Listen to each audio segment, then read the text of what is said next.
जोधपुर नगर निगम उत्तर की महापौर कुंती देवड़ा ने कहा कि नगर निगम की उत्तर की आय के स्रोत बहुत निम्न है। उनको भी ध्यान में रखते हुए किस तरह उत्तर निगम का विकास किया जा सके, उसको लेकर एक बजट बनाया गया है। स्वच्छता हेरिटेज को लेकर कार्यकाल का चौथा बजट पेश किया विशेष तौर, जिसमें जोधपुर में ड्रेनेज और सीवरेज सिस्टम बहुत ही खराब है। बितरी शहर में सीवरेज के बहते पानी को लेकर अमृत की तरह काम किया जाएगा। सीवरेज और ड्रेनेज को सुधारना प्राथमिकता रहेगी। वे बैठक बजट के बाद पत्रकारों से बातचीत कर रही थी। दूसरा कार्य हेरिटेज संरक्षण का रहेगा। उसके संरक्षण को लेकर भी प्राथमिकता में शामिल किया गया है, जिसमें कुआं, बावियों और पुरानी गेट्स को लेकर उनके संरक्षण और देखभाल को लेकर कैसे सुधारा जाए, इस पर बल दिया जाएगा। जलाशयों को लेकर भी कार्य योजना बनाई गई है। आय के स्रोतों को बढ़ाया जाएगा। यूडी टैक्स निजी कंपनी के मार्फत तेज किए जाएंगे। निगम के पास में महिला कर्मचारियों की संख्या ज्यादा है, पुरुषों की कम है। संविदा पर पुरुष कर्मचारियों को लिया जाएगा। नई भर्ती प्रक्रिया जल्द शुरू कर दी जाएगी। राज्य सरकार को लिखा जाएगा कि भर्ती प्रक्रिया को जल्द से जल्द शुरू किया जाए ताकि काम सुदृढ़ तरीके से हो सके। उन्होंने एक सवाल के जवाब में कहा कि उनके पास किसी तरह का आदेश नहीं आया है कि उत्तर नगर निगम का कार्यालय, जो कि दक्षिण निगम में संचालित हो रहा है, उसे खाली किया जाए। उनके पास में जीएलबी के आदेश हो रखे हैं और आधे आधे भाग में चलाया जाए। संसाधनों को भी खरीदा जाएगा ताकि कोई समस्या न हो। भ्रष्टाचार के आरोपों को लेकर महापौर कुंती देवड़ा ने कहा कि आरोप प्रत्यारोप तो लंबे समय से चले आ रहे हैं। कोई भ्रष्टाचार को लेकर आता है तो कहा गया कि वे अपनी शिकायत को दर्ज करावे। पट्टों के सवाल पर कहा कि आमजन से जुड़ी समस्या है, इसके लिए राज्य सरकार तक को कहा जाएगा। फिर भी बात नहीं मानी तो धरना प्रदर्शन किया जाएगा। देखिए, नगर निगम के बजट कैसे होते हैं वो आप सब भलीभांति जानते हैं, और हमने भी ये हर साल ये प्रयास किया है कि कुछ नया, कुछ अलग लेकर आएँ। लेकिन नगर निगम की आय के स्रोत बहुत ही निम्न है। जब से नगर निगम उत्तर और दक्षिण हुआ है तो उत्तर में नगर निगम के आय के स्रोत बहुत ही शून्य रह गए हैं। तो उसको भी ध्यान में रखते हुए हमारे आय के साथ साथ हम कैसे नगर निगम उत्तर का विकास कर सके, उसको स्वच्छता की दृष्टि से, उसको हेरिटेज की दृष्टि से हम कैसे उसको सुंदर बना सके, इसको ध्यान में रखते हुए हमने ये मेरे कार्यकाल का जो चौथा बजट है उसको बनाया है, जिसमें विशेष तौर पर हमने जिस तरीके से जोधपुर शहर में सीवरेज और ड्रेनेज का सिस्टम बहुत ही ख़राब है और शहर के भीतरी शहर में जिस तरीके से पानी सड़कों पर बहता है, उसको सुधारने के लिए अमृत के माध्यम से जो सीवरेज का काम किया जाएगा और आरयूआईडीपी का ऑलरेडी वहाँ चल रहा है, तो दोनों में सामंजस्य बैठाकर कैसे सीवरेज और ड्रेनेज को सुधारें, ये हमारी प्राथमिकता रहेगी।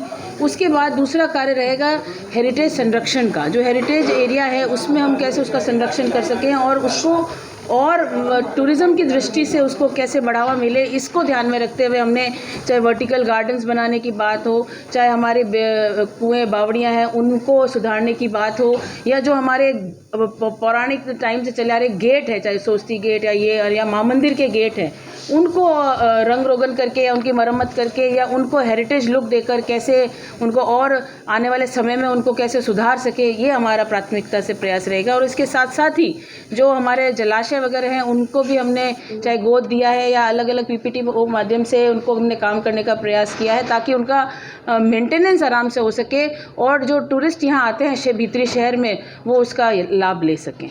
आपने देखा होगा कि यूडी टैक्स के माध्यम से हमने एक एजेंसी को हायर किया है जो यूडी टैक्स के वसूलने के लिए एक बहुत बेहतर कार्य कर रही है और पिछले 3 महीनों में हमने उसमें बढ़ोतरी भी हमारी हुई है। और चाहे कॉमर्शियल निर्माण हो रहे हैं और वो बिना स्वीकृति के अगर कोई निर्माण कर रहा है तो उसके अगेंस्ट कार्रवाई की जाएगी। आज के अखबार भी आपने पढ़ा होगा, मेरा स्टेटमेंट भी देखा होगा। तो आने वाले समय में भी हम यही प्रयास करेंगे कि चाहे भवन निर्माण स्वीकृति अगर कोई नहीं ले रहा है या अन्य कोई परमिशन लेने की आवश्यकता है, जो आय के स्रोत है निगम के और जो बहुत ही आवश्यक है, उनको हम मद्देनज़र रखते हुए हमारे आय के स्रोत हम बढ़ाएंगे और उसके साथ साथ विकास भी पैरेलल चलेगा। कर्मचारी हैं हमारे पास, लेकिन महिला कर्मचारी ज़्यादा हैं, पुरुष कर्मचारी हमारे पास कम है। तो पुरुष कर्मचारियों के लिए हम अगर संविदा पे लेने की ज़रूरत पड़ी तो हम संविदा पे भी लेंगे। और आपने अखबार में ये भी पढ़ा होगा कि जो हमारी भर्ती नहीं होने वाली है उसकी प्रक्रिया भी जल्द शुरू हो जाएगी।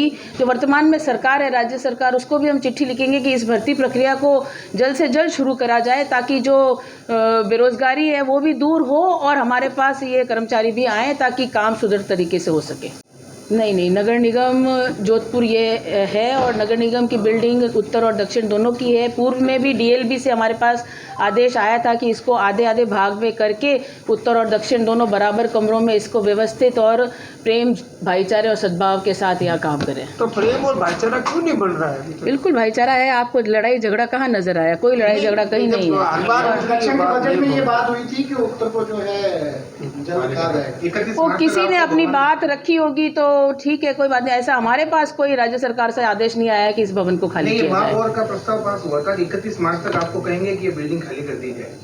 देखिए, महापौर के प्रस्ताव से हमारे पास डीएलबी के आदेश हैं यहाँ रहने के और इसको आधे भाग में उत्तर और दक्षिण में काम करने के। मैडम, इस बजट में मशीनरी को लेके क्या विशेष? बिल्कुल आपने ठीक कहा।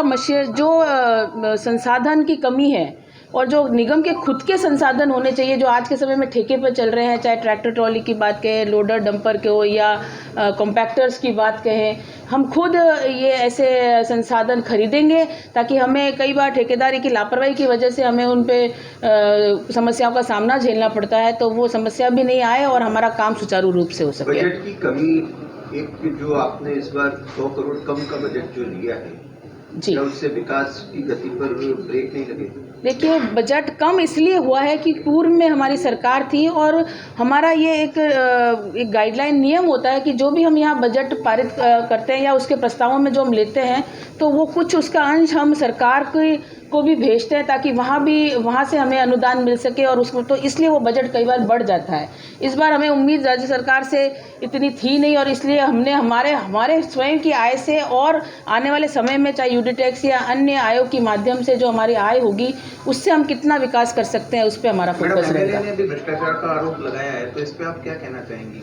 देखिए, ये आरोप प्रत्यारोप तो नगर निगम में लंबे समय से चले आ रहे हैं, लेकिन मेरे जब मेयर बनने के बाद मेरा ये प्रयास रहा था कि आंखों देखे मैं कोई भी भ्रष्टाचार या गलत काम होते हुए नहीं होने दूं और हमने, चाहे हमारे पार्षद हों, चाहे मेरे पास कोई कर्मचारी भी आके शिकायत करता है या आम जनता भी मेरे को आके अगर शिकायत करती है कि भ्रष्टाचार हो रहा है, तो हमने उनको हमेशा कहा है कि आप उसकी शिकायत दर्ज कराइए। अगर आप उसको ट्रैप कर सकते हैं तो उसे ट्रैप करिए, नहीं तो हमें अवगत कराइए, हम उसके अगेंस्ट कार्रवाई करेंगे।